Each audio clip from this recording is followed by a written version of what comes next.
The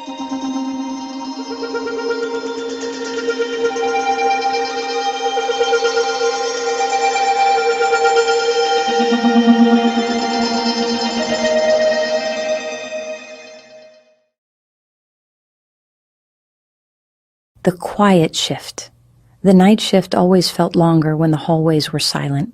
Fluorescent lights hummed overhead, sterile and steady, matching the rhythm of Helen's heartbeat as she charted vitals.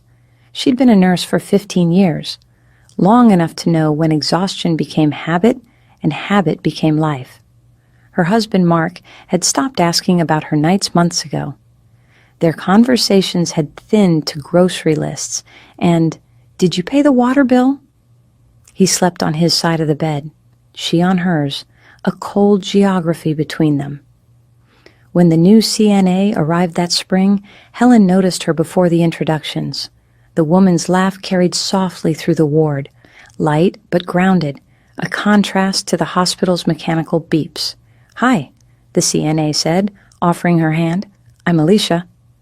"First night. Try not to let me mess it up too bad." Helen smiled before she realized it. "I'll make sure you don't." Over the next few weeks, their shifts aligned. Alicia worked quickly, but always found time to comfort patients others ignored. She called everyone Han and meant it. Helen caught herself watching her sometimes, how her eyes softened when she spoke to a dying man, or how she leaned against the nurse's station, tired but still kind. The connection built in quiet spaces, the break room coffee machine, the 3 a.m. rounds when the world outside seemed paused. Oh, Alicia talked about her life, her mother's faith, her love of painting, how hard it was to be the only one like me in a small town hospital. Helen never said what she was feeling. She didn't have words for it, only a tug in her chest she hadn't felt in years. The first time Mark saw her smile at her phone, he asked, "Who's making you so happy lately?" "Nobody," she said too quickly. He didn't believe her, but he didn't press. They'd stopped pressing long ago. At work, rumors spread faster than infections. A nurse saw them sitting too close in the cafeteria. Another mentioned Alicia's hand brushing Helen's shoulder during a code. By summer, whispers turned sharp. Helen and her little project, someone sneered one night. Helen wanted to ignore it, but Alicia, young, outspoken, proud, refused to bow her head. "Let them talk," she said. "We know what's real." One humid August night, Helen's supervisor called her into the office. HR complaints. Inappropriate closeness during shifts. Distraction from duties. Alicia was transferred to another floor. The next morning, Helen found her in the parking lot, crying in her car. The sun was just rising, pink over the hospital's metal roof. "I can't do this anymore," Alicia said. "They'll never let us work together again." Helen wanted to say she'd leave everything, her job, her marriage, all of it, but the words froze. Her life was built on control, on routine. The risk was too much. "I'm sorry," she whispered. Alicia looked at her for a long moment, then nodded, started her car, and drove away. That evening, Helen came home to an empty house. Mark had packed a bag. On the table sat a note. "You're not the same person I married." She laughed once, dry and cracked, because he was right. Weeks later, the hospital felt emptier without Alicia's laughter echoing down the halls. Helen went through her motions, IVs, vitals, charts, but the light had gone out somewhere inside her. One night, she found a painting slipped under her locker door, a sunrise over the hospital parking lot. The colors were wild and soft all at once. On the back, Alicia had written only 3 words. "You made me." Helen sat there for a long time, the hum of the lights above her, and finally let herself cry. Not for the loss, but for the truth that love, once found, changes you even when it breaks you. The Quiet Shift, Part 2. Evenings were the hardest. Helen lay in bed, the empty side of the mattress a constant reminder of the silence Mark had left behind. He had packed his things weeks ago, leaving only a note. "You're not the same person I married." Now the house felt cavernous, hollow, each creak of the floorboards echoing in her chest. And every night, in the stillness, her thoughts wandered to Alicia. She imagined her laugh, the soft way it caught in her throat when she made a patient smile. She remembered the curve of her cheek, the way her dark skin glowed under the hospital lights, the tight coils of her hair that framed her face perfectly, even after long, exhausting shifts. Helen thought about what it might feel like to touch her hand again, to hold it, to lean in slowly and kiss her. Her heart would pound, her stomach twist. The thought made her cheeks burn and her pulse race. At work, they rarely crossed paths. Alicia was on a different floor now, tucked away from the whispers and gossip that had once threatened to tear them apart. Yet Helen felt her presence everywhere, in the hallways, in the quiet hum of the nurse's station, in the way a patient's smile reminded her of Alicia's. Sometimes when she caught a glimpse of her in the distance, Helen's chest tightened.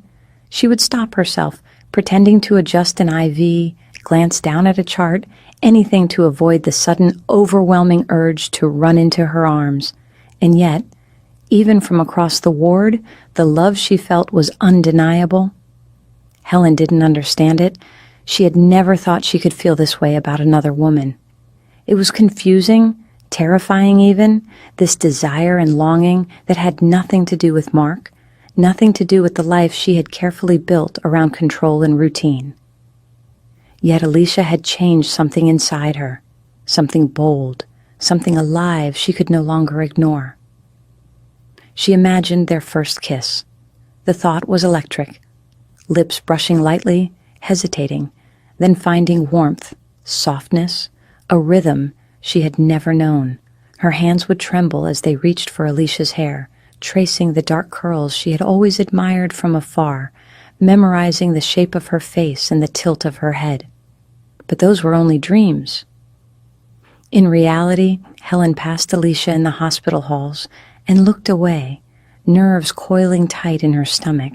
She offered polite nods, brief smiles, small gestures that barely scratched the surface of the ache she felt. And Alicia, proud and radiant, returned them, unaware, or perhaps understanding in some quiet, unspoken way, the depth of Helen's longing. At night, lying in the quiet house, Helen's thoughts circled again and again around Alicia. She traced her name in her mind, imagined her voice, her warmth, her smile. She wondered what it meant to love another woman, to want her in ways that frightened her, ways that made the empty rooms of her house feel even larger. Helen closed her eyes, letting herself imagine a world where the hospital lights weren't barriers, where the walls didn't contain whispered judgments, where she could step out of the shadow of her confusion and into the light of what she truly wanted.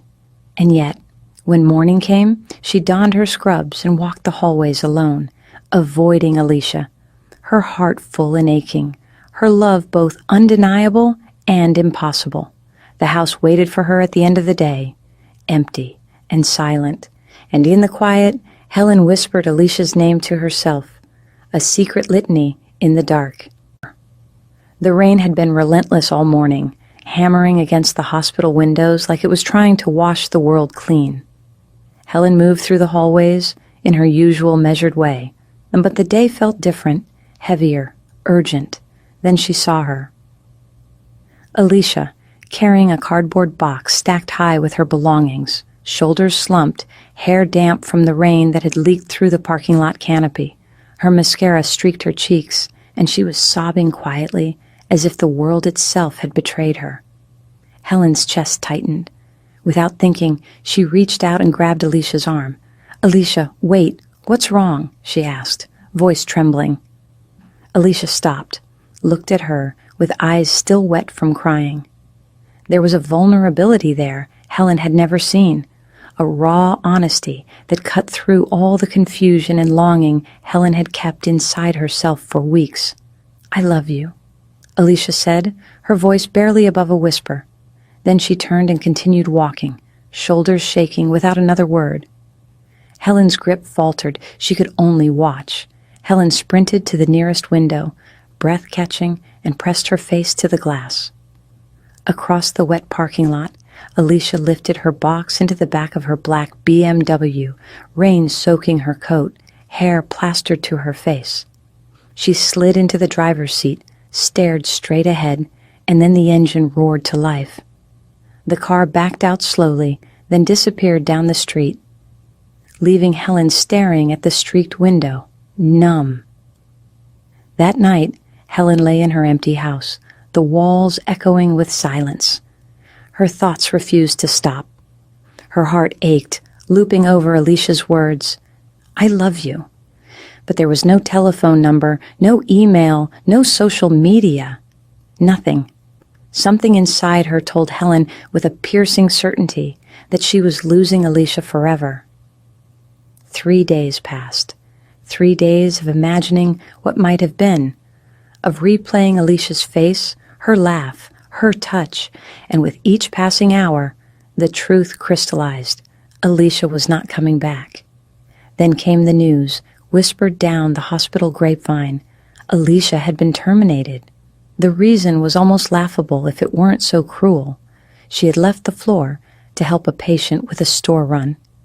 Barely a justification for losing a job she had poured her heart into. A job that had been her sanctuary and her battlefield. Helen felt a hollow ache in her chest.